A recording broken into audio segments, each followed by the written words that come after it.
તો ગુજરાતના રેલવે નકશામાં આજે એક સુવર્ણ પ્રકરણ ઉમેરાયું છે। વડાપ્રધાન નરેન્દ્ર મોદી આગામી 31 તારીખે વાવ થરાદ ખાતેથી ગુજરાતને 891 કરોડના વિવિધ રેલવે પ્રોજેક્ટ્સની ભેટ આપશે। આ કાર્યક્રમમાં મુખ્યમંત્રી ભૂપેન્દ્ર પટેલની પ્રેરક ઉપસ્થિતિ રહેશે। આ પ્રોજેક્ટ્સમાં સૌથી મહત્વનો હિંમતનગર ખેડબ્રહ્મા 55 કિલોમીટરનો રેલવે માર્ગ, જે સાબરકાંઠાના આદિવાસી વિસ્તારો માટે આશીર્વાદરૂપ साबित થશે।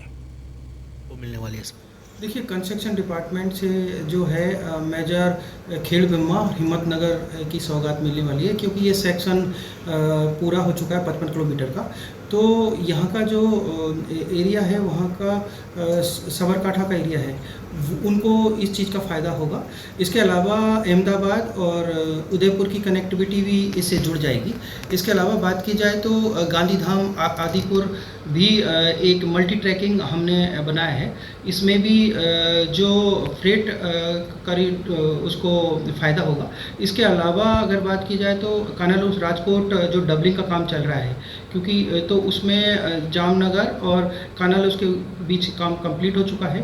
तो डबलिंग मीन्स हमारा ट्रैफिक भी स्मूथ हो जाएगा। तो इस तरह से अगर आदिपुर और गांधी धाम की बात की जाए तो वो कच्छ एरिया को फ़ायदा मिलेगा। इसके अलावा ये सौराष्ट्र एरिया को फ़ायदा मिलेगा कि जो कि डबलिंग का वर्क कंप्लीट हो जाएगा।